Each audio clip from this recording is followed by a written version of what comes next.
ஓம் ஸ்ரீ குருபியோ நமக. நன்றாக குருவாழ்க, குருவே துணை. பரபிரம்ம ருத்ர காயத்ரி ஞானசரத்து நண்பர்களுக்கு வணக்கங்களும் வாழ்த்துக்களும் கூறி, கன்னி லக்னத்திற்கு 7ஆம் இடத்து சனி நமக்கு என்ன செய்யும்? கண்டக சனி அப்படின்னு சொல்லலாம். அது என்ன செய்யும்? இல்லை சனியினால் நமக்கு திசாபுத்தி நடந்தால் பாதிப்பா, அல்லது நம்ம ஜனனகால ஜாதகத்தில் இருக்கிற சனினால் பாதிப்பா? அதை பற்றி தான் இந்த பதிவில் பார்க்க இருக்கோம். லக்னம் தான் முக்கியம். ராசி ராசியை வச்சு பயிற்சி பலன் பார்க்க வேண்டாம். இதை தொடர்ந்து நான் வலியுறுத்தி வருகிறேன். ராசி என்பது நிலையானதல்ல. நாம் பிறந்த நட்சத்திரத்திலிருந்து அடுத்தடுத்த திசைகளுக்கு மாறிக்கொண்டே போவது தான் சந்திரன். அதனால் சந்திரன் நகர்வதனால தான் திசைகள் மாறுகிறது. அதனால் அந்த சந்திரன் ராசியை வச்சு ஒரு குரு பயிற்சியோ சனிப்பயிற்சியோ ராகேது பயிற்சியோ பார்க்க வேண்டிய அவசியம் இல்லை. அப்படி இருக்கிறதுனால 7.5 சனி அப்படிங்கிற கான்செப்டையும் நீங்கள் எடுத்துக்க வேண்டியதில்லை. இந்த அட்டமச்சனி, அர்த்தாஷ்டமச்சனி, இது எல்லாமே ராசியை வச்சு பார்க்காம லக்னத்தை வச்சு பார்க்கணும். சரி, லக்னத்தை வச்சு பார்த்தா எப்படி 7.5 சனி கணக்கில் இருக்கிறது? இப்போ நம்ம கன்னி லக்னத்திற்கு 4ஆம் இடம் என்பது சனி இருந்தால், அதாவது தனுசு ராசிக்கு வரும்பொழுது 4ஆம் இடத்துக்கு வரும்போது அதனுடைய பாதிப்புகள் அந்த 4ஆம் இடத்து சனியாக 2.5 வருஷம்னு எடுத்துக்கோங்க. அதுக்கப்புறம் 8ஆம் இடத்துல மேஷம் அங்கே வரும்போது 2.5 வருஷம்னு எடுத்துக்கோங்க. அதுக்கப்புறம் 12ஆம் இடத்துல சனி வரும்பொழுது சிம்ம ராசியில் வரும்பொழுது 2.5 வருஷம்னு எடுத்துக்கோங்க. இப்படி இந்த 3, 2.5, 7.5 வருஷம் அப்படிங்கிறது தான் நம்ம கணக்கு முன்னோர்கள் சொன்னது. ஸோ அப்படி இருக்கும் பொழுது இப்போ நமக்கு 7.5 வருஷம் தொடர்ந்து நம்ம 7.5 சனிங்கிற கான்செப்ட் தப்பு. அதெல்லாமல் ராசி பலன் தப்புங்கிறதுனால இப்போ நம்ம லக்ன பலனில் இந்த 7ல் இருக்க சனி என்ன செய்யணும்னு பார்க்கலாம். இந்த 7ல் இருக்கிற சனி வந்துருச்சு அப்படின்னா இது எப்போ நமக்கு செயல்படும் அப்படின்னா, நமக்கு திசாபுத்தின்னு சொல்லுவோம் இல்லையா, நம்ம பிறந்த ஒரு நட்சத்திரத்திலேருந்து ஒவ்வொரு திசையாக நடந்துக்கிட்டு வரும். அந்த திசையில் இப்போ சனி திசை நடந்ததுன்னா சனியை பார்க்கணும். ஓகே, 7ஆம் வீட்டில் சனி என்ன பண்ணுறாரு, என்ன நட்சத்திரத்தில் போகிறாரு, அப்போ என்ன பாதகத்தை செய்ய போகிறாரு அப்படிங்கிறத நமக்கு சனி திசை நடந்தால் பார்க்கலாம். அப்படி இல்லை வேறொரு திசை நடக்குது, சனியினுடைய புத்தி நடக்குதுன்னு வச்சுக்கோங்க. அந்த மாதிரி புத்தி நடக்கும் போகிற காலகட்டம் இப்போ வந்துருச்சு அப்படின்னாலும் அந்த சமயத்தில் பார்க்கலாம். ஒரு பெரிய திசையில எல்லாம் புத்தி 2.5 வருஷம் 2.25 வருஷம் இப்படி வரும். அந்த மாதிரி வரும்போதும் நீங்கள் பார்க்கலாம். இல்லை ஒரு 6 மாதம் ஒரு அந்தரம் நடக்குது, சனியினுடைய அந்தரம் நடக்குது, வேறு திசை நடக்குது, ஆனால் அந்தரம் சனி அந்தரம் நடக்குது அப்படின்னா அந்த அந்தர காலகட்டம் என்னன்னு பார்த்துக்கோங்க.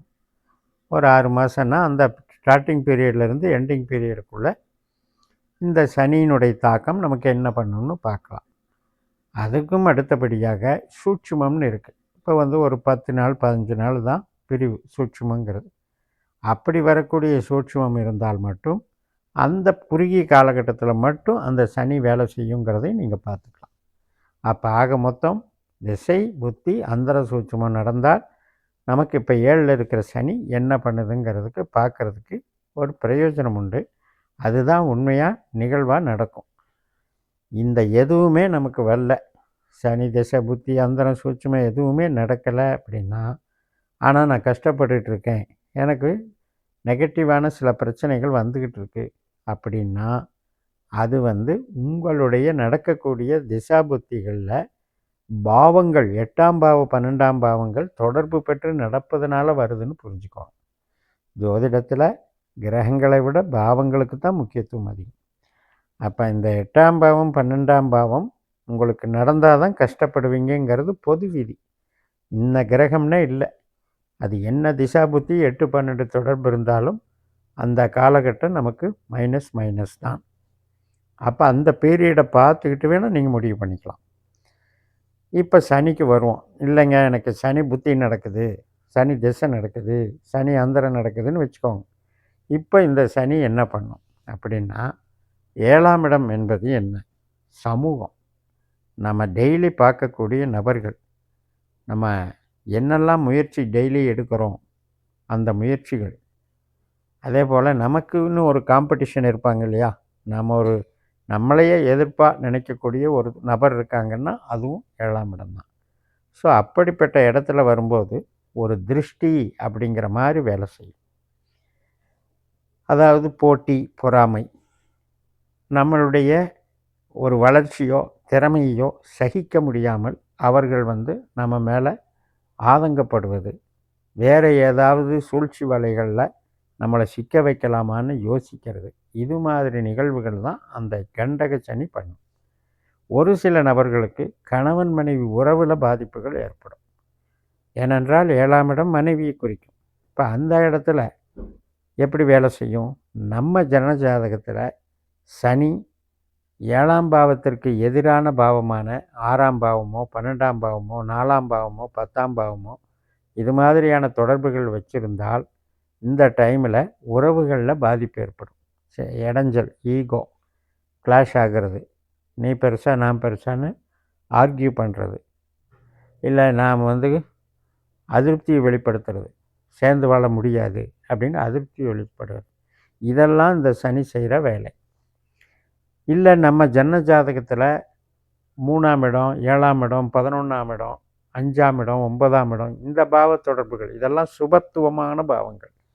இந்த மாதிரி பாவங்களில் சனி நமக்கு ஜனன ஜாதக சனி நம்ம கான்செப்ட் வச்சுருந்ததுன்னா இந்த சமயத்தில் ஒன்றுமே பாதிக்காதுங்க, நல்லது தான் பண்ணும்.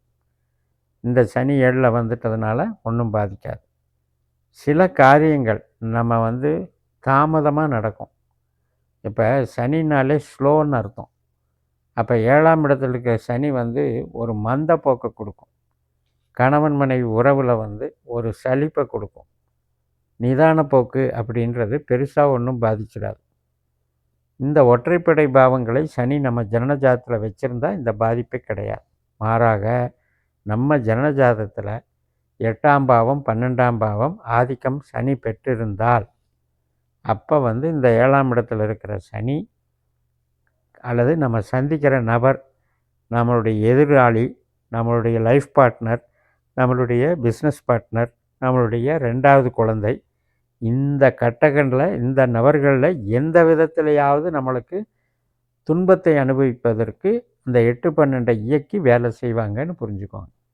அப்போ இவ்வளவு நுணுக்கமாக நம்ம ஜோதிடத்தை பார்த்த பிறகுதான் நம்ம இந்த முடிவுக்கே வரணுமோ ஒழிய, நாம் எடுத்த உடனே நம்ம கன்னி லக்னம் அப்படின்னா இப்போ சனி 30 டிகிரி பயணப்படணும் இந்த 2.5 வருஷத்தில்.